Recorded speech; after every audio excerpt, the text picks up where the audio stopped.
அருட்பெருஞ்சோதி அருட்பெருஞ்சோதி தனிப்பெரும் கருணை அருட்பெருஞ்சோதி. எல்லா உயிர்களும் இன்புற்று வாழ்க, வள்ளல் மலரடி வாழ்க வாழ்க, கொல்லா விரதம் குவளை எல்லாம் ஓங்குக, நல்லோர் நினைத்த நலம் பெறுக, நன்று நினைத்த எல்லோரும் வாழ்க இசைந்து. உலக மக்களே, அறிவார்ந்த அன்பர்களே, ஆன்மநேய ஒருமைப்பாடுடைய அன்பர்களே, வல்லப்பமா நமக்கு அருளிய திருவிற்பாவில் 3ஆம் திருமுறையில் காதல் சிறப்பு கதுவா மாண்பு என்ற பதிகத்தில் இருக்கின்ற பாடலுடைய விளக்கங்களை பார்த்து கொண்டிருக்கின்றோம். இதுவரையில் 4 பாடலுடைய விளக்கங்களை பார்த்திருக்கிறோம். காதல் சிறப்பு கதுவா மாண்பு என்ற பதிகத்திலே 12 பாடல்கள் இருக்கின்றன.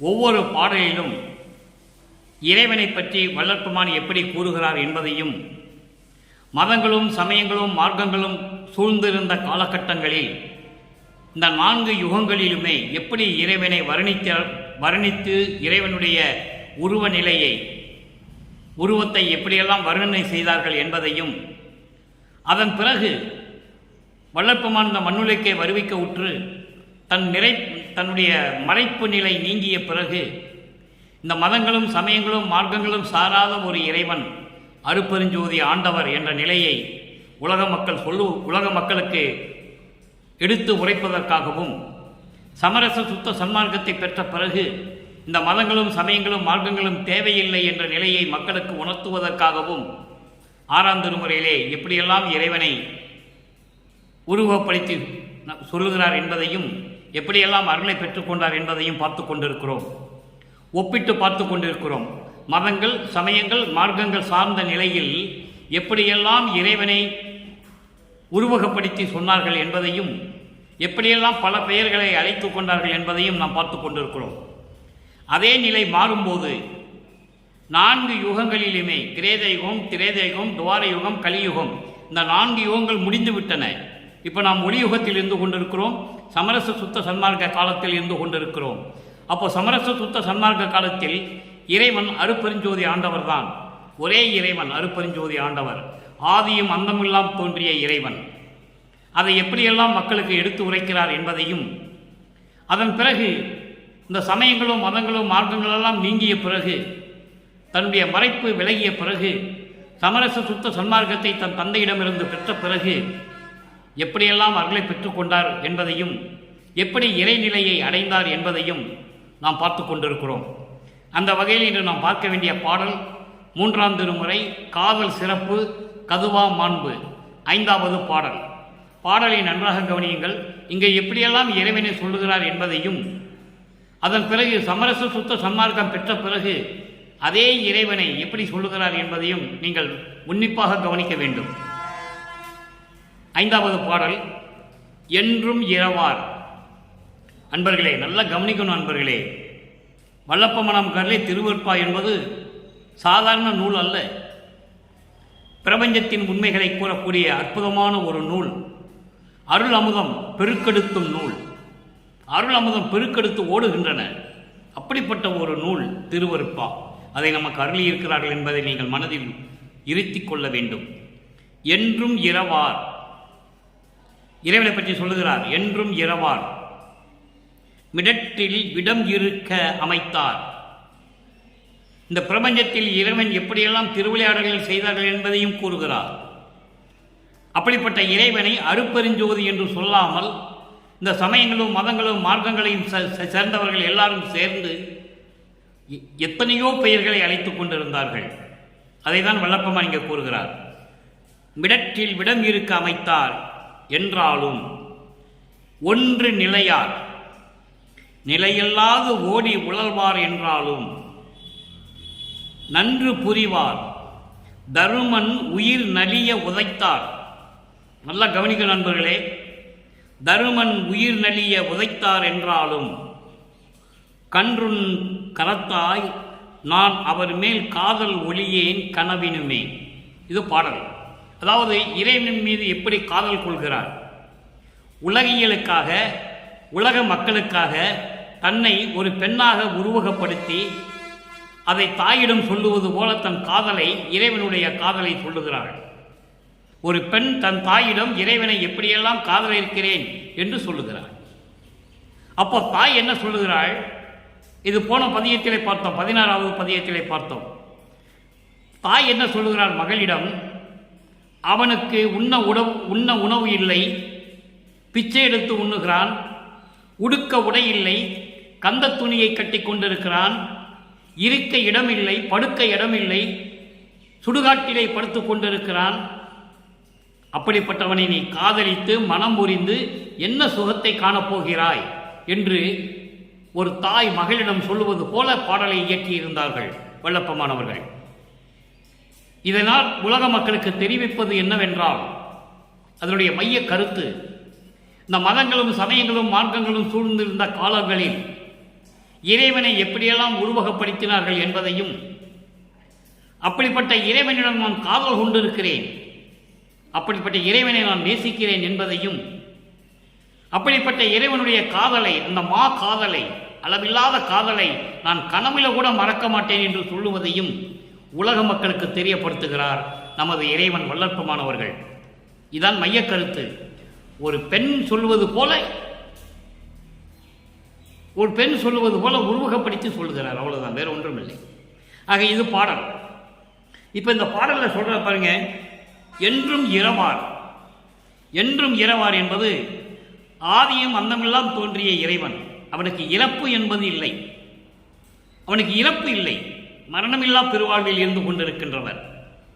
மிடற்றில் விடம் இருக்க அமைத்தவர். மிடம் என்பது கழுத்து, கழுத்திலே விஷம், விடம் என்பது விஷம், கழுத்திலே விஷத்தை நிறுத்தியவர்.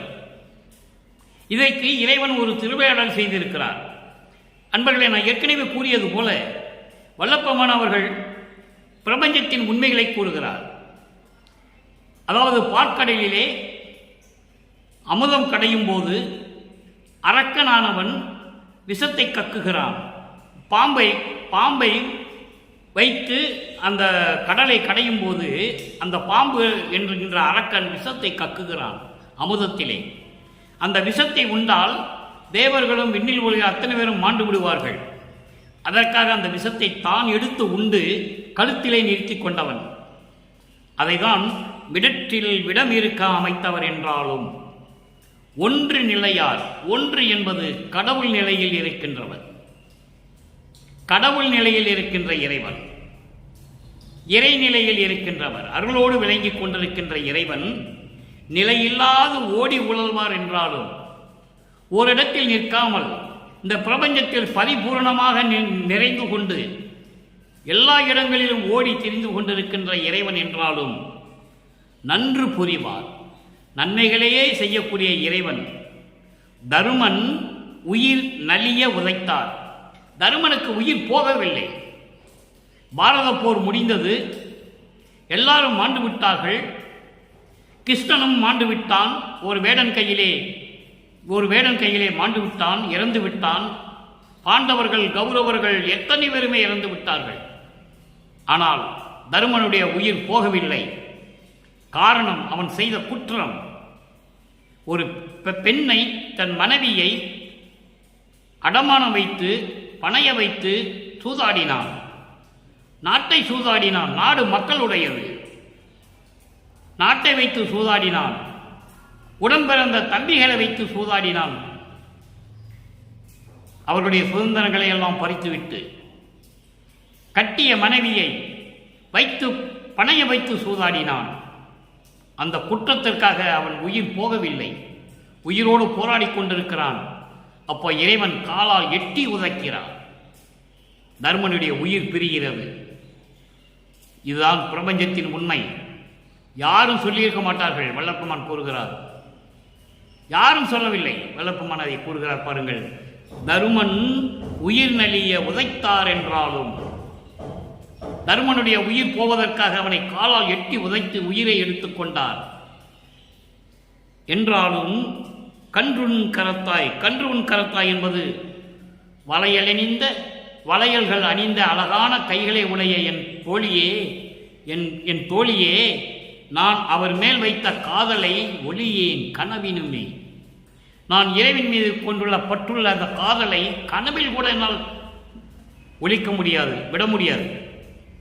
எவ்வளவு அற்புதமா இறைவனை பற்றியும், இறைவன் எப்படிப்பட்டவன் என்பதையும், எப்படியெல்லாம் திருவிளையாடல் செய்தார் என்பதையும், அப்படிப்பட்ட இறைவன் மீது நான் காதல் கொண்டுள்ளேன். எப்போ சமயங்களும் மதங்களும் மார்க்கங்களும் சார்ந்திருந்த காலகட்டங்களில் இவரும் அப்படியே இறைவன் மீது காதல் கொண்டிருந்தார். இதுதான் உண்மை, திருவிருப்பாவில் நாம் கண்ட உண்மை. அப்போ இந்த சமயங்களும் மதங்களும் மார்க்கங்களும் எப்போ வேண்டான்னு சொல்றாரு? இறைவன் தன்னை ஆட்கொண்ட பிறகு, தன் தந்தை அருப்பெருஞ்சோதி ஆண்டவர் மகனை வந்து ஆட்கொண்ட பிறகு, இந்த மண்ணுலக்கே வருவிக்க உற்று 9 ஆண்டுகள் கழித்து தெளிவாக சொல்லுகிறார் வல்லற்பமானவர்கள். அத்தனையும் ஆதாரங்கள் இருக்கின்றன திருவருட்பாவிலே. யாராலையும் மறுக்க முடியாது, மறக்கவும் முடியாது. அப்படிப்பட்ட இறைவன் ஆட்கொண்ட பிறகு மறைப்பு நீங்குகிறது, ஆன்மாக்கண் திறக்கிறது, ஞானம் விளங்குகிறது, மெஞ்ஞானம் கிடைக்கிறது. தன்னுடைய நிலையை அவர் உணர்ந்து கொண்டார் 9வது வயதிலே. வல்லற்பமான பற்றி கூறும்போது வயது என்று கூட சொல்லக்கூடாது, மண்ணுலக்கே வருவிக்க உற்ற தினத்திலிருந்து என்று சொல்ல வேண்டும், அந்த ஆண்டிலிருந்து என்று சொல்ல வேண்டும். ஏனால் வல்லற்பெருமான் ஒவ்வொரு யுகத்திலேயும் இருந்தவர், மரணமில்லா பெருவாழ்வில் இருந்து கொண்டிருக்கின்றவர். இங்கு சொல்றார் பாருங்க, என்றும் இரவார் அதே நிலையில் இருக்கின்றவர் வல்லற்பெருமானவர்கள். அதை நீங்கள் மனதில் வைத்துக் கொள்ள வேண்டும். மரணமில்லா பெருவாழ்வில் ஒவ்வொரு யுகத்திலேயும் இருந்தவர் என்பதை இங்கே நான் பதிவு செய்ய கடமைப்பட்டிருக்கிறேன். ஆக இப்படிப்பட்ட இறைவன் மேல் இருக்கிற காதலை என்னால் விட்டுக் கொடுக்க முடியாது என்று சொல்லுகிறார். இப்போ இந்த பாடலுடைய பொருளை தொகுப்பாக சொல்லுகிறேன். எக்காலத்திலும் இரவாது, அதாவது சுயமாக தோன்றிய இறைவன், ஆதியும் அந்தமும் இல்லாமல் தோன்றிய இறைவன், கழுத்திலே அதாவது விஷத்தை உண்டு தேவர்களை காப்பாற்றுவதற்காக, அவருடைய வாழ்வியலை காப்பாற்றுவதற்காக விஷத்தை உண்டு கழுத்திலேயே நிறுத்திய இறைவன் என்றாலும், விஷம் சாப்பிட்டவன் என்றாலும் கூட பரவாயில்லை. அவர் கடவுள் நிலையில் இருக்கின்றவர், பிரபஞ்சத்தில் பரிபூரணமாக நிறைந்து கொண்டு எல்லா இடங்களிலும் ஓடி திரிந்து அருளை கொடுத்து கொண்டிருக்கின்ற இறைவன் என்றாலும், நல்லவர்களே நல்லதே செய்வார் என்றாலும், தருமனுடைய உயிர் பிரிய தருமனை உதைத்தவர் என்றாலும், அழகான பெண்ணை தோழியிடம் சொல்லுகிறார். உள்ளத்தை தோழியாக வர்ணனை செய்து தோழியிடம் சொல்லுவது போல நமக்கு இந்த பாடலை அருளி இருக்கிறார்கள். அதை நீங்கள் புரிந்து கொள்ள வேண்டும். வளையல்கள் அணிந்து அழகான கைகளுடைய என் தோழியே, கனவில் கூட நான் அவருடைய காதலை விட்டு கொடுக்க மாட்டேன் என்று சொல்லி இந்த பாடலை நமக்கு அருளி இருக்கிறார்கள். சரி, இப்போ மதங்களும் சமயங்களும் மார்க்கங்களும் சாராத நிலை அவருக்கு கிடைத்து விட்டது. 6ஆம் திருமுறைக்கு வருவோம். அங்கேயும் 5வது பாடல் ஒவ்வொரு பதிகத்திலும் எப்படி விளக்கம் தருகிறார் என்பதை நீங்கள் கவனித்துக் கொள்ள வேண்டும். தாயிடம் சொல்லிவிட்டால், தாயிடம் செவிலித்தாய் வந்து சொல்லிவிட்டாள், உன் மகள் இப்படி நிலையிலெல்லாம் இருக்கின்றாள் என்று. தாய் செவிலிக்கு பதில் கூறுகிறாள் தன்னுடைய மகளுடைய நிலையை பற்றி. அது 6ஆம் திருமுறையிலே எப்படி வருகிறது என்று பாருங்கள். 6ஆம் திருமுறை 79 நற்றாய் செவிலிக்கு கூறல், 5வது பாடல். இன்று நாம் பார்த்த இந்த பதிகத்தினுடைய 5வது பாடலுக்கு 6ஆம் திருமுறையிலே தாய் செவிலித்தாயிடம் எப்படி சொல்லுகிறாள் என்பதை 5வது பாடலிலே சொல்லுகிறார். திருமணி பொதுவில் ஒரு பெரும்பதி. அங்கே இறைவனை எப்படி சொன்னார்? கழுத்திலே விஷம் உண்டவர், தருமனை உயிர் பிரிவதற்காக காலால் எட்டி உதைத்தவர், இப்படியெல்லாம் திருவிளையாடல்களை பற்றி சொல்லுவார். சமரச சுத்த சன்மார்க்கத்தை பெற்ற பிறகு திருமணி பொதுவில் ஒரு பெரும்பதி, திருமணி பொதுவில் அருளோடு விளங்கிக் கொண்டிருக்கின்ற சத்திய ஞான சபையிலே ஒரு பெரும்பதி, அருப்பெருஞ்சோதி என் சிந்தையில் கலந்தனன் என்றாள். செவிலித்தாய் வந்து தாயிட்ட சொன்ன உடனே தாய் செவிலித்தாயிடம் சொல்லுகிறார் மகளை பற்றி. அவள் எல்லாவற்றையும் பெற்றுக்கொண்டாள். சிந்தையில் கலந்தனன் என்றால், நானும் என் பெண்ணிடம் கேட்டேன், அவனை காதலித்து திருமணம் செய்து என்ன பலனை பெறப்போகிறாய் என்று நான் கேட்டேன். அதற்கு என் மகள் பதில் சொல்லுகிறாள், நான் சத்தியஞான சபையிலே அருளோடு விளங்கிக் கொண்டிருக்கின்ற அருப்பெருஞ்சோதி ஆண்டவரை என் சிந்தையில் கலந்தனன், நான் என் உள்ளத்தில் கலந்தனன் என்றால், பெருமையில் சிறந்தேன், நான் பெருமையோடு விளங்கிக் கொண்டிருக்கின்றேன். எப்படிப்பட்ட பெருமை என்பதை பின்னால் விளக்கம் தருகிறேன். பெருமை என்பது உலகியலிலே பெருமையோடு சிறப்போடு இருக்கிறேன் என்று சொல்லுவது. சமரச சுத்த சன்மார்க்க விளக்கம் அதுவல்ல. அதன் விளக்கம் பின்னால் தருகிறேன். பெருமையில் சிறந்தேன், என் பெரும் தவத்தை பேசுதல் அரிது அரிது என்றால், அப்படிப்பட்ட பெருந்தவம் செய்து இருந்தேன். அதெல்லாம் சொல்லுவதற்கு முடியாது, ஒப்பற்றது, அரிது அரிது என்றால் இருமையும் என்போல் ஒருமையில் பெற்றார். இருமையும் என்போல் ஒருமையில் பெற்றார். இருமை என்பது இகம் பரம், இம்மையும் மறுமையும். நல்லா கவனிக்கணும் நீங்க. இருமை என்பது இகம் பரம், மண்ணுலகத்திலும் சரி விண்ணுலகத்திலும் சரி. நான் மண்ணுலகத்திலே வருவிக்கு உற்ற காலத்திலும் சரி, விண்ணுலகத்திலே இந்த மண்ணுலகத்தில் வருவதற்கு முன்னால் நான் விண்ணுலகத்திலே எப்படி இருந்தேன் என்று சொன்னாலும் சரி, என்போல் ஒருமையில் பெற்றார். ஒருமை என்பது ஒன்றோடு ஒன்று கலந்து இருப்பது. ஒருமை ஒத்த கருத்தோட, ஆண்மநேய கருத்தோட ஒத்த கருத்தோட ஒன்றி இருப்பது ஒருமையில் பெற்றார். ஆண்டு உளார் ஆண்டு உளார் என்றால் என்னை ஆண்டு கொண்டார் ஆண்டு கொண்டார். மண்ணுலகத்திலும் சரி விண்ணுலகத்திலும் சரி ஒருமையோடு ஒத்த கருத்தோடு நானும் அவனும் ஒன்று என்ற நிலையில், அதான் ஒருமை. ஒன்று என்ற நிலையில், பேரின்ப நிலையில், எப்படி வேணாலும் சொல்லலாம். பேரின்ப நிலையில், கடவுள் நிலையில், மேல் நிலையில், மண்ணுலகிலும் சரி விண்ணுலகிலும் சரி என்னை ஆண்டு கொண்டார். ஆண்டுளார் ஆண்டுளார். அவரை என்னை ஆண்டு கொண்டவர். எவ்வளவு பெரிய உண்மையை சொல்கிறார் என்பதை அன்பர்களை நீங்கள் கவனிக்க வேண்டும். வள்ளல் பெருமானை சாதாரணமாகவே ஒரு குழந்தையாக பிறந்தார் என்றும் ஒரு துறவியாக வாழ்ந்தார் என்றும் தான் 200 ஆண்டுகளாக சொல்லிக் கொண்டிருக்கிறார்கள். எவ்வளவு பெரிய தவறு என்பதை நீங்கள் புரிந்து கொள்ள வேண்டும். தெளிவாக சொல்லுகிறார். இருமையும் என்போல் ஒருமையில் ஏற்றார், ஒருமையில் பெற்றார். ஆண்டுளார் ஆண்டுளார் என்றார். அவரால் மண்ணுலக வருவிக்க உற்றதிலிருந்து சரி, மண்ணுவில் வருவிக்க உற்றதும் அவன்தான். விண்ணுலகிலே என்னை மகனாக செல்வப்பிள்ளை என்று பெயரிட்டு என்னை வளர்த்தவனும் அவன்தான். நானும் அவனும் ஒன்று என்ற நிலையில் என்னை ஆண்டு கொண்டவர் என்று சொல்கிறார். அற்புதமானது இந்த நிகழ்வு. இந்த பிரபஞ்சத்தில் தோன்றியவர்கள் எத்தனையோ பேர் தோன்றினார்கள், கோடிக்கணக்கில். முனிவர்கள், ரிஷிகள் என்று எத்தனையோ பேர் தோன்றினார்கள். யாரும் சொன்னதில்லை. ஏனென்றால் இவர் வல்லற்பமானவர்கள் இறைநிலையோடு இறைவனாகவே வருவிக்க உற்றவர் என்பதை நீங்கள் புரிந்து கொள்ள வேண்டும். ஆண்டுளார் ஆண்டுளார் என்றார். மறுமலர் முகத்தே இளநகை குழும்ப வயங்கினாள் நான் பெற்ற மகளே. அப்போ இறைவனிடம் பெற்றதை எவ்வளவு சந்தோஷமாக இருக்கிறது என்பதை ஒரு தாய் மகளிடம் சொல்லுவது போல நமக்கு அருளி இருக்கிறார்கள். அதை நீங்கள் புரிந்து கொள்ள வேண்டும். ஒரு தாய் மகளிடம் சொல்லுவது போல அவர் இறைவனிடம் பெற்றதை, பிரபஞ்சத்தின் உண்மையை உலக மக்களுக்கு தெரியப்படுத்துகிறார். இதுதான் பொருள். மறுமலர் முகத்தே, அழகான மலர் போன்று, மனம் வீசக்கூடிய மலர் போன்று முகமுடைய அந்த முகத்திலே இளநகை துளும்ப புன்னகையோடு சிறந்து விளங்கிக் கொண்டிருக்கின்றாள் நான் பெற்ற மகளே. அப்போ நான் இறைவனிடம் எல்லா வரங்களையும் பெற்று நான் சிறப்போடு விளங்கிக் கொண்டிருக்கின்றேன் என்று சொல்லுகிறார். இதுதான் பொருள். அடுத்து பாருங்க, பெருமையில் சிறந்தேன் என்று சொல்லுகிறார் அல்லவா. அது என்ன பெருமை சொல்ல வேண்டும் அல்லவா. நான் ஏற்கனவே கூறியிருக்கிறேன் நண்பர்களே, 2 வருடங்களாக, கிட்டத்தட்ட 3 வருடங்களாக நான் பதிவு செய்த பாடல்களில் எல்லாம் சொல்லுவேன். நேரம் போவதற்காகவோ நேரத்தை கடத்துவதற்காகவோ நான் இந்த விளக்கமெல்லாம் கூறுவதில்லை.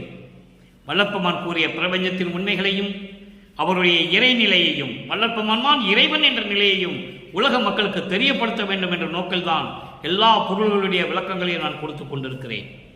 பெருமையில் சிறந்தேன் என்று ஒரு வரியில் சொல்லிட்டு போகலாம். என்ன பெருமையில் சிறந்தேன் என்பதை சொல்ல வேண்டும். அதற்கு 82வது பதிகம் அருப்பெருஞ்சோதி அடைவு என்ற பதிகத்திலே 5வது பாடல். அங்கேயும் 5வது பாடல். எப்படி பெருமையில் சிறந்தார்? கண்டேன். பாடல்ல சொல்றார், கண்டேன் அருப்பெருஞ்சோதியை கண்களில் கண்டு கலிகொண்டேன். சிவானந்த கூத்தாடி கொண்டு இக்குவலயத்தே தொண்டே திரு அம்பலத்தே தனக்கு ஆக்கி சுக அமுதம் உண்டேன். உயிர் தலைத்து ஓங்குகின்றேன் உள் ஓப்புறவே. இதான் பெருமையில் சிறந்தேன் என்று சொல்லுகிறார். கண்டேன். இறைவனை கண்டுகொண்டேன். யாரும் சொன்னதில்லை. இறைவன் எப்படிப்பட்ட இறைவன், அவனுடைய அடியையும் முடியையும் யார் பார்த்தது, இறைவனுடைய நிலையை யார் உணர்ந்தது? யாருமே இல்லை. பார்த்தார்கள், அடியார் வேடத்தில் பார்த்திருப்பார்கள், அசீரீர வாக்கு மூலம் அருளை பெற்றிருப்பார்கள், வேறு உருவத்தில் பார்த்திருப்பார்கள். இறைவனுடைய உண்மையான உருவத்தை இந்த பிரபஞ்சத்தில் வள்ளல் பெருமானை தவிர யாரும் பார்த்ததில்லை என்பதை இங்கே நான் பதிவு செய்ய கடமைப்பட்டிருக்கிறேன்.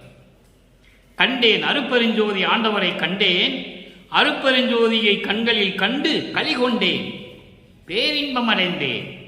சிவானந்த கூத்தாடி கொண்டு இந்த உலகிலே, கோலயம் என்பது இந்த உலகம், சிவானந்த கூத்தாடி கொண்டு இந்த உலகத்திலே தொண்டே புரிந்து திருவம்பலத்தை எனதாக்கி சுக அமுதம் உண்டேன். சுக அமுதம் உண்டேன் எப்படி சொல்றார் பாருங்க. அமுதம் உண்டேன்னு சொல்லுவாரு. ஆனா அவரை சாப்பாடு சாப்பிட்டாரு, வலையில போட்டு வடை பாயாசத்தோட சாப்பாடு சாப்பிட்டாருன்னு சொல்லி ஒரு மனிதனாக்கி அவருடைய இறைநிலையை மறைத்து விட்டார்கள் என்பதுதான் வேதனையான விஷயம். திருவம்பலத்தை தனதாக்கி சுகாமுதம் உண்டேன். சுகாமுதம் மரணமில்லா பெருவாழ்வை பெற்றுவிட்டேன். அதுக்கு பின்னால் சொல்கிறார், உயிர் தழைத்து ஓங்குகின்றேன். சுகாமுதம் உண்டதனால் நான் உயிர் தழைத்து ஓங்குகின்றேன். உள் ஊப்புறவே என் உள்ளம் மகிழும்படி. எவ்வளவு அற்புதமா சொல்றார்கள், எப்படி பெருமையில் சிறந்தேன் என்பதை சொல்லுகிறார். அடுத்து பாருங்க, 83வது பதிகம், அடிமை பேரு, 5வது பாடல். 3வது திருமுறையில் இருக்கின்ற 5வது பாடலுக்கு இவ்வளவு விளக்கம் இருக்கின்றது நண்பர்களே. அடிமை பேரு 5வது பாடல் எப்படி பாருங்க. தானே அருளானான், தானே பொருளானான், தானே எல்லாம் வல்லாம் தான் ஆனான். இறைவனுடைய பெருமையை, அருப்பெருஞ்சோதி ஆண்டவருடைய பெருமையை சொல்லுகிறார். சமயங்களும் மதங்களும் மார்க்கங்களும் சார்ந்திருந்த காலகட்டங்களில் இறைவனை விஷம் உண்டவன், ஊர் சுற்றி கொண்டு திரிந்து கொண்டிருக்கின்றவன், எரிந்த பிணங்களுடைய மண்டை ஓடுகளை மாலையாக தொடுத்து கொண்டு கபாலி போல திரிந்து கொண்டிருக்கின்றவன், இப்படியெல்லாம் சொல்லியிருப்பார் 3ஆம் திருமுறையிலே. அதே இறைவனை மதங்களும் சமயங்களும் மார்க்கங்களை எல்லாம் ஒழித்துவிட்டு சமரச சுத்த சன்மார்க்கத்தை என்ற ஒரு தனி மார்க்கத்தை ஏற்படுத்திய பிறகு, அதை தன் மகனிடம் ஒப்படைத்த பிறகு தன் தந்தையை எப்படி சொல்லுகிறார்? தானே அருளானான், தானே பொருளானான், அவனே கடவுள், அவனே அருப்பெருஞ்சோதி, தானே எல்லாம் வல்லாம் தான் ஆனான், அவன்தான் எல்லா அருள் வளங்களை பெற்றவனானான், தானே தான் நான் ஆனான். எவ்வளவு அற்புதம் பாருங்க. அவன்தான் நானாகிவிட்டான், அப்ப இறைவனாகிவிட்டான் என்று சொல்லுகிறார். தானே தான் நானானான், என்னுடைய நாயகனானான், அவன்தான் என்னுடைய நாயகன். அதைதான் இந்த பாடல்களிலே தன்னை பெண்ணாக உருவப்படுத்தி இறைவனை தலைவனாக உருவப்படுத்துவார். தன்னை தலைவியாகவும் இறைவனை தலைவனாகவும் உருவகப்படுத்தி கற்பனை செய்து வர்ணனை செய்து பல பாடல்களை கூறியிருக்கிறார்கள். அதனால்தான் இந்த வரியை சொல்லுகிறார், நாயகன் என்ற வாயை சொல்லுகிறார். நாயகன், நாயகி, நாயகனிடம் சொல்லுகிறார். அந்த மாதிரி சொல்லுவார். என்னுடைய நாயகனானான், ஞானவானானான். மெஞ்ஞான நிலையில் இருக்கின்ற இறைவன். எல்லாருமே இந்த பிரபஞ்சத்தில் இறைவனை போற்றி வணங்கி ஞானம் பெற்றார்கள். மெஞ்ஞானம் யாரும் பெறவில்லை. அதற்கு எத்தனையோ பாடல்கள் உதாரணங்களாக என்னால் சொல்ல முடியும். திருவுட்பாவிலே இருக்கிறது. எல்லாருமே ஞானம் அடைந்தார்கள், மெஞ்ஞானம் யாரும் பெறவில்லை. அம்பலத்து எம்பான் என்று சொல்லி இந்த பாடலை நமக்கு அருளி இருக்கிறார்கள். அடுத்து பாருங்க, இப்போ 1ஆம் திருமுறையிலிருந்து 4ஆம் திருமுறை வரைக்கும் இறைவனை பல இடங்களில் இருக்கின்ற இறைவன் என்று சொல்லுவார். திருமுல்லவாயிலே மாசிலாமணி, ஒற்றையூரிலே தியாகராஜ பெருமான், திருவள்ளித்தாயத்திலே கந்த துணியை கட்டி கொண்டிருக்கின்ற கந்தன் என்று சொல்லுவார். சிதம்பரத்திலே நடனமாடிக் கொண்டிருக்கின்ற நடராஜன் என்று சொல்லுவார். மதுரையிலே சொக்கநாதன் என்று சொல்லுவார். ஆனால் இந்த மதங்களும் சமயங்களும் மார்க்கங்களும் ஒளிந்த பிறகு, எல்லாவற்றையும் இறைவன் நீக்கிய பிறகு, சமரச சுத்த சன்மார்க்கத்தை என்ற ஒரு தனி மார்க்கத்தை, எதையும் சாராத மார்க்கம், தனி மார்க்கத்தை உருவாக்கின பிறகு உத்தரஞான சிதம்பர மாலை என்று சொல்லுகிறார். உத்தரஞான சிதம்பரம் என்பது வடலூர். வடலூரிலே இருக்கின்ற இறைவனை எப்படி சொல்லுகிறார் என்பதை நீங்கள் பார்க்க வேண்டும். 84வது பதிகம் 5வது பாடல். ஒத்தாரையும் இழிந்தாரையும் நேர்கண்டு, நல்லா கவனிக்கணும் நீங்க, அற்புதமான ஒரு பாடல். ஒத்தாரையும் இழிந்தாரையும் நேர்கண்டு உவக்க ஒருமித்தாரை வாழ்விப்பது. நல்லா கவனிக்கணும். ஒத்தாரையும் இழிந்தாரையும் நேர்கண்டு உவக்க ஒருமித்தாரை வாழ்விப்பது. உத்தரஞான சிதம்பரம் எப்படிப்பட்டது? வடலூர் எப்படிப்பட்டது? சத்தியஞான சபையில் இருக்கின்ற இறைவனுடைய அருள் எப்படிப்பட்டது? அதை விளக்கி சொல்லுகிறார். ஒருமித்தாரை வாழ்விப்பது, ஏற்றாருக்கு அமுதம் விளம்பி இடுவித்தாரை காப்பது. சித்தாடுகின்றது மேதினி மேல் செத்தாரை மீட்கின்றது உத்தரஞான சிதம்பரமே. உத்தரஞான சிதம்பரம் என்பது வடலூரில் இருக்கின்ற அருப்பெருஞ்சோதி என்று பொருள். நீங்கள் சிதம்பரம் என்று சொன்னால் ஒரு ஊர் பெயர் என்று நினைத்துக் கொண்டிருக்கிறீர்கள். சிதம்பரம் என்பது அருப்பெருஞ்சோதி. சி தம் பிளஸ் பரம், நெருப்போடு, அதாவது அருப்பெருஞ்சோதியோடு பரம்பொருளாக விளங்கிக் கொண்டிருக்கின்ற இறைவன் அருப்பெருஞ்சோதி. அவன்தான் சிதம்பரம் என்று சொல்லுகிறார். அதனால்தான் சிதம்பர ராமலிங்கம் என்று கையெழுத்திட்டார்கள் நமது இறைவன் வல்லப்பமானவர்கள். சிதம்பரம் என்பது தந்தையினுடைய இன்சில். ஒவ்வொருத்தங்களுக்கு தந்தையினுடைய பெயர் தான் இன்சில் இருக்கும். அதே போன்று ராமலிங்கத்துக்கு இன்சில் என்ன? சிதம்பரம். சிதம்பரம் என்றால் என்ன? அருப்பெருஞ்சோதி. நீங்க நன்றாக புரிந்து கொள்ள வேண்டும். அதனால சொன்னார், உரைநடை பகுதியை சொல்லுவார், உபசாரத்தால் பெற்ற தாய் ஒருத்தி என்று சொல்லுவார், உபசாரத்தால் பெற்ற தந்தை என்பவன் ஒருவன் என்று சொல்லுவார். அவர்களை பெற்றுக் கொடுத்தார்கள். இறைவனை 10 மாதம் வயிற்றிலே வைத்திருந்து சின்னையம்மையார் அவர்கள் இந்த உலகிற்கு கொடுத்தார்கள் என்பது பெருமையான விஷயம். அந்த அம்மா பாக்கியவதி, புண்ணியவதி எல்லாம் சொல்லலாம், அவர் இல்லை. நமது இறைவனை 10 மாதம் வயிற்றிலே சுமந்து பத்திரமாக இந்த உலகிற்கு கொடுத்தவர்கள், போற்றக்கூடியவர்கள், மதிக்கக்கூடியவர்கள். அதில் எந்த விதமான கருத்து வேறுபாடு இல்லை, எந்த விதமான ஐயமும் இல்லை. ஆனால் கருவிலே தந்தை போய் அருப்பெருஞ்சோதி ஆண்டவர் எப்படியெல்லாம் அருளமுதம் கொடுத்தார் என்பதை சொல்லுவார். அதை பின்னால் இப்போ பார்க்க போகிறோம் ஒரு பாடலிலே. நன்றாக கவனியுங்கள். ஆக ஒத்தாரையும் இழிந்தாரையும், ஒத்தார் என்பது சமரச சுத்த சன்மார்க்கத்தை சேர்ந்தவர்கள், அகவினத்தார். இழிந்தார்கள் என்பது புற இனத்தார். புற இனத்தார் என்பது புலால் மருத்துவன் மட்டுமல்ல, புற இனத்தார். சமயங்களையும் மதங்களையும் மார்க்கங்களையும் சார்ந்து கொண்டு அந்த வழிபாடுகளிலே இருந்து கொண்டிருக்கின்றவர்கள், அந்த நெறிகளையே பின்பற்றி கொண்டிருந்தவர்கள் இழிந்தார் என்று சொல்லுகிறார். ஆக சமரச சுத்த சன்மார்க்கத்தை சேர்ந்தவர்கள் யார்? இழிந்தவர்கள் யார்? இழிந்தவர்கள் என்பது சமயங்களையும் மதங்களையும் மார்க்கங்களையும் அந்த நெறிகளையும் பின்பற்றி கொண்டிருந்தவர்கள். இவர்களை எல்லாம் நேர்கண்டு, அடையாளம் கண்டு, எப்படி சொல்ற பாருங்க, புற இனத்தாரையும் அக இனத்தாரையும் கண்டுகொண்டுகிறார். யார் யார் என்பதை கண்டுகொண்டு அவர்கள் சிறக்கும்படி, சந்தோஷப்படும்படி ஒருமித்தாரை வாழ்விப்பது. ஒருமித்தார் என்பது ஒத்த கருத்தோடு இருக்கின்ற சமரச சுத்த சன்மார்க்க சங்கத்தை சேர்ந்தவர்கள், சமரச சுத்த சன்மார்க்கத்தை கடைபிடிப்பவர்கள். அவர்கள் யார்? குலையும் கொலையும் தவிர்த்தவர்கள், ஜீவகாரணிய ஒழுக்கத்தில் இருந்து கொண்டிருப்பவர்கள், இந்திரிய ஒழுக்கம், கர்ண ஒழுக்கம், ஆன்ம ஒழுக்கம், ஜீவ ஒழுக்கம் போன்ற ஒழுக்கங்களை பின்பற்றி கொண்டிருக்கின்றவர்கள். இவர்கள்தான் ஒருமித்தாரை வாழ வைப்பது. ஆக புற இனத்தார் என்பது கொலையும் கொலையும் தவிர்த்தவர்கள், அகவினத்தார். கொலையும் கொலையும் தவிர்த்தவர்கள் அகவினத்தார். புறவினத்தார் என்பது மாமிசம் சாப்பிடுகின்ற புற இனத்தார் என்று நாம் சொல்லிக் கொண்டிருக்கிறோம். இங்கே ஒட்டுமொத்தமாக சொல்லுகிறார், சமயங்களையும் மதங்களையும் மார்க்கங்களையும் சார்ந்து கொண்டு புலையும் கொலையும் தவிர்க்காமல் இருந்து கொண்டிருப்பவர்களை இழிந்தார் என்று சொல்லுகிறார். இழிந்தார் என்பது அந்த துன்ப நெறிகளை பின்பற்றி கொண்டு, சமயங்களையும் மதங்களையும் மார்க்கங்களையும் சார்ந்த நெறிகளை பின்பற்றி கொண்டிருக்கின்றவர்களை இழிந்தார் என்று சொல்லுகிறார். அப்படிப்பட்டவர்களை கண்டுகொண்டு, அடையாளம் கண்டு, ஒருமித்தாரை மகிழ்வோடு வாழ வைப்பது. அப்போ சமரச சுத்த சன்மார்க்கத்தில் இருந்தால்தான் இறைவனை அருளை பெற முடியும் என்பதை வல்லப்பெருமான் தெளிவாக கூறியிருக்கிறார்கள்.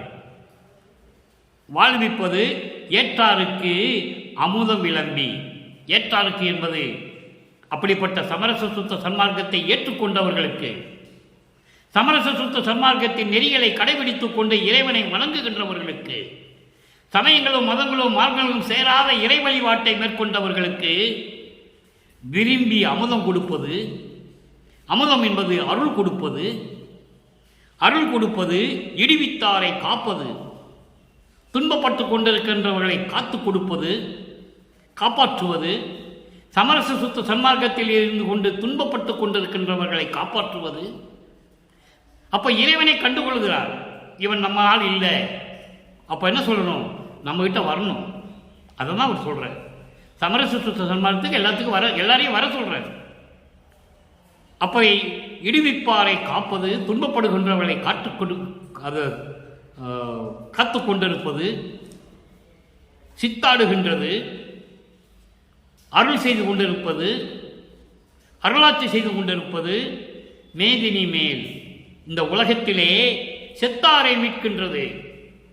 நான் ஏற்கனவே பல தடவை இதுக்கு நான் விளக்கம் கொடுத்திருக்கிறேன். செத்தவர்கள் என்பது இந்த உடலை விட்டு போய் இருக்கின்ற பிணங்களை எழுப்புவதல்ல.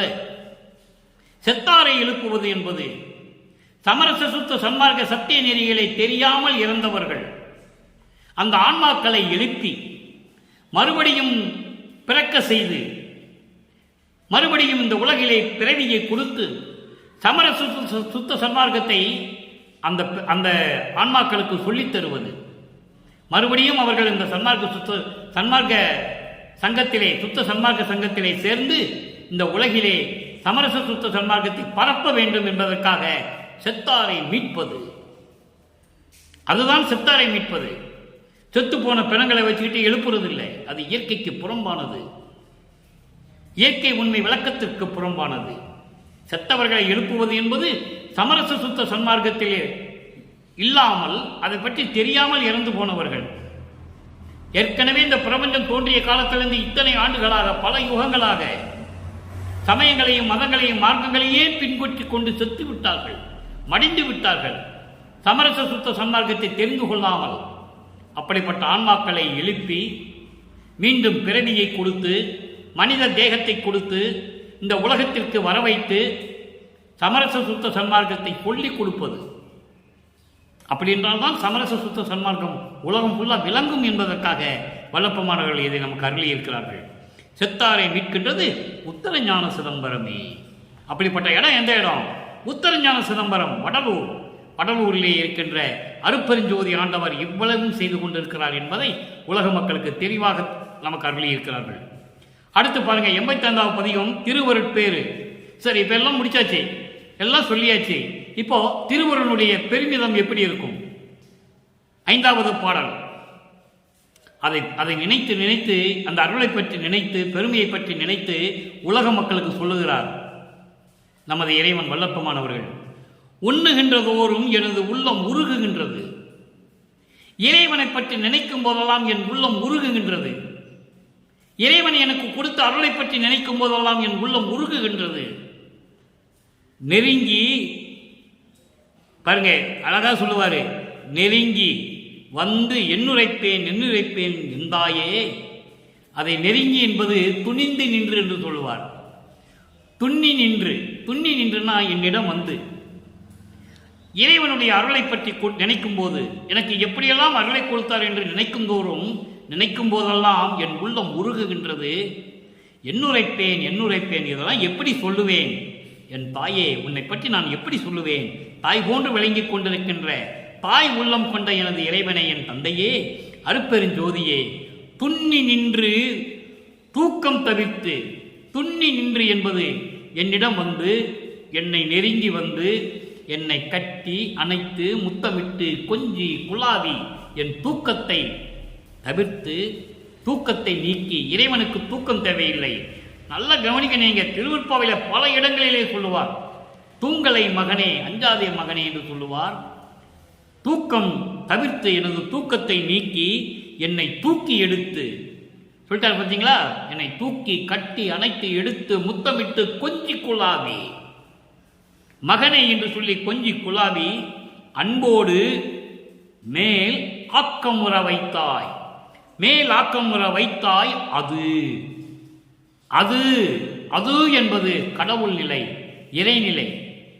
என் தூக்கத்தை கெடுத்து அன்போடு என்னை பக்கத்திலே வந்து கொஞ்சி தூக்கி எடுத்து கொஞ்சி குழாவி மகனே என்று சொல்லி அன்போடு சொல்லி என்னை இறைநிலையில் வைத்து கடவுள் நிலையை வைத்து செயல்பட வைத்தாய், அக்கமுற வைத்தாய். அப்போ இந்த பிரபஞ்சத்தை இயக்கிக் கொண்டிருக்கிறது யார்? வல்லற்பமானவர்கள். இறைவன் நிலையில் இருந்து கொண்டு என்னை இந்த பிரபஞ்சத்தை இயக்க வைத்தாயே என்று சொல்லுகிறார். அடுத்து 96வது பதிகம் பொன் வடிவப்பேறு. பொன் வடிவப்பேறு 5வது பாடல். உள்ள கவலையெல்லாம் ஓடி ஒளிந்தனவே, வள்ளல் பெருஞ்சோதி வாய்ந்தனவே, கள்ள கருத்து ஒளிய, நல்ல கவனிக்கணும், கள்ள கருத்து ஒளிய ஞான கருத்து இயைந்து நாதன் பொருத்தமுற்று என் உள்ளம் அமர்ந்த போது. இது பாடல். உள்ள கவலையெல்லாம் ஓடி ஒளிந்து விட்டது. வள்ளல் பெருஞ்சோதி வாய்ந்தனவே, அருப்பெருஞ்சோதியும் எனக்கு கிடைத்து விட்டது. எப்படி வரிசையா சொல்லிட்டு வர பாருங்க. அதன் பிறகு நம்மளும் மக்களுக்கு விளக்கம் சொல்ல வேண்டியிருக்கு. வள்ளல் பெருஞ்சோதி வாய்ந்தனவே, வாய்ந்தனவே என்பது அருப்பெருஞ்சோதியும் எனக்கு கிடைத்து விட்டது. உள்ளத்தில் இந்த கவலையெல்லாம் தீர்ந்து விட்டது. கள்ள கருத்து ஒளிய, கள்ள கருத்து ஒளிய என்பது உலகியல் விளக்கம் என்னவென்றால், உள்ளத்தில் இருக்கின்ற குற்றங்கள் எல்லாம் ஒளிய என்று சொல்லுவார்கள். இங்கே கள்ள கருத்து ஒளிய என்பது சமரச சுத்த சன்மார்க்க விளக்கம் என்னவென்றால், சமயங்களும் மதங்களும் மார்க்கங்களும் கூறிய அந்த நெறிமுறைகள், கள்ள நெறிமுறைகள், குற்றமுடைய நெறிமுறைகள், அவையெல்லாம் ஒளிய. சமயங்களும் மதங்களும் மார்க்கங்களும் சொல்லப்பட்ட நெறிமுறைகள் எல்லாம் ஒளிய ஞான கருத்து இயைந்து, ஞான கருத்தை எனக்கு கொடுத்து, ஞான கருத்து என்பது சமரச சுத்த சன்மார்க்க சத்திய சங்கத்தை என்னிடம் கொடுத்து, சமயங்களையும் மதங்களையும் மார்க்கங்களையும் எல்லாம் நீக்கிவிட்டு சமரச சுத்த சன்மார்க்க சங்கத்தை என்னிடம் கொடுத்து, இயந்து என்று சொல்கிறார், விரும்பி என்னிடம் கொடுத்து, நாதன் பொருத்தமுற்று, நாதன் என்னோடு கலந்து கொண்டு, என்னோடு கலந்து கொண்டு, இவர் போய் கலக்கவில்லை. வல்லற்பமானவர்கள் இறைவனோடு கலக்கவில்லை, இறைவன் மகனோடு கலக்கிறார். நாதன் பொருத்தமுற்று என் உள்ளம் அமர்ந்த போது. அதைதான் 6ஆம் திருமுறையிலே கடைசி பாடலிலே சொல்வார், என் சுவாமி, என் துரை, என் உயிர் நாயகனார் இன்று நான் வந்து இருக்கும் இடத்தில் அமர்ந்து கொள்ளுகிறார். பின்சாரும் 2 நாள்கையில் என் பேர் உடம்பில் கலந்து உள்ளத்தில் பிரியாது இருப்பார் என்று சொல்லுவார். எங்கே? சித்தி வளாகம் குடிசையிலே. அங்கே இருந்து கொண்டுதான் இப்பொழுதும் பிரபஞ்சத்தை இயக்கிக் கொண்டிருக்கிறார் நமது இறைவன் வல்லற்பமானவர்கள் என்பதை இங்கே நான் பதிவு செய்ய கடமைப்பட்டிருக்கிறேன். ஆக இவெல்லாம் ஒளிந்து சமரச சுத்த சன்மார்க்கம் என்பது தனி மார்க்கம். 200 ஆண்டுகளாக கீழந்து தான் வரணும், எல்கேஜி படிச்சுட்டு தான் வரணும், அது படிச்சுட்டு வரணும், இது படிச்சுட்டு வரணும் சொல்லி மக்களுடைய அறியாமையிலே பயன்படுத்தி, மக்களுடைய அறியாமையை பயன்படுத்தி அவர்களை சிந்திக்க விடாமல், சமரச சுத்த சன்மார்க்கத்தை மக்களுக்கு தெரியப்படுத்த விடாமல் வஞ்சனை செய்து விட்டார்கள், திட்டமிட்டு சதி செய்து விட்டார்கள் என்பதை இங்கு நான் பதிவு செய்ய கடமைப்பட்டிருக்கிறேன். சமரச சுத்த சன்மார்க்கம் தனி மார்க்கம், எதையும் சாராத மார்க்கம், இறைவனிடம் மேலாக வரலாம் என்று சொல்லுகிறார். அதை நீங்கள் புரிந்து கொள்ள வேண்டும் நண்பர்களே. அடுத்து இறுதியாக ஒரே ஒரு பாடல், சத்குருமணி மாலை.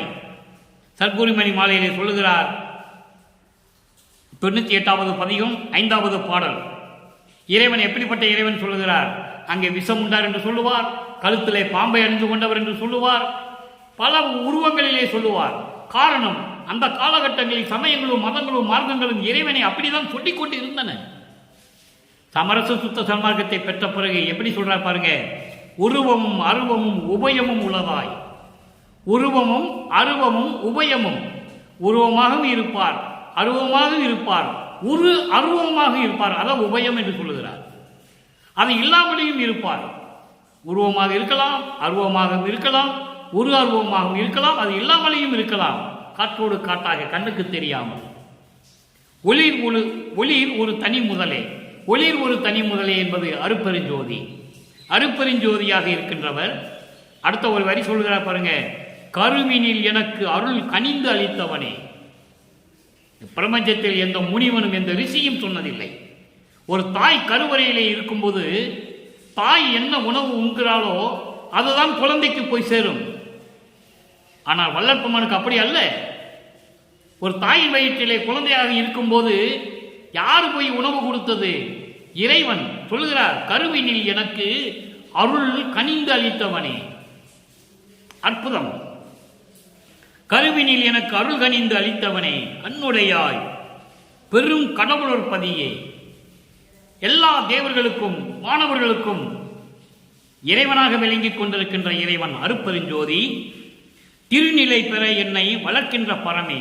திருநிலை பெற, கடவுள் நிலை பெற, அந்த அருள் நிலையை பெறுவதற்காக என்னை வளர்க்கின்ற பரமே, பரம்பொருளே. சிவகுரு துரியத்தில் தெளிய அனுபவமே. சிவகுரு துரியத்தில் இருக்கின்ற சிவானந்த அனுபவமே, தெளிந்த அனுபவமே. குற்றம் குறை துரிசுகள் இல்லாது, சமயங்களும் மதங்களும் மார்க்கங்களும் சேராத தெளிவான சமரச சுத்த சன்மார்க்கத்தினுடைய சிவானந்த அனுபவமே.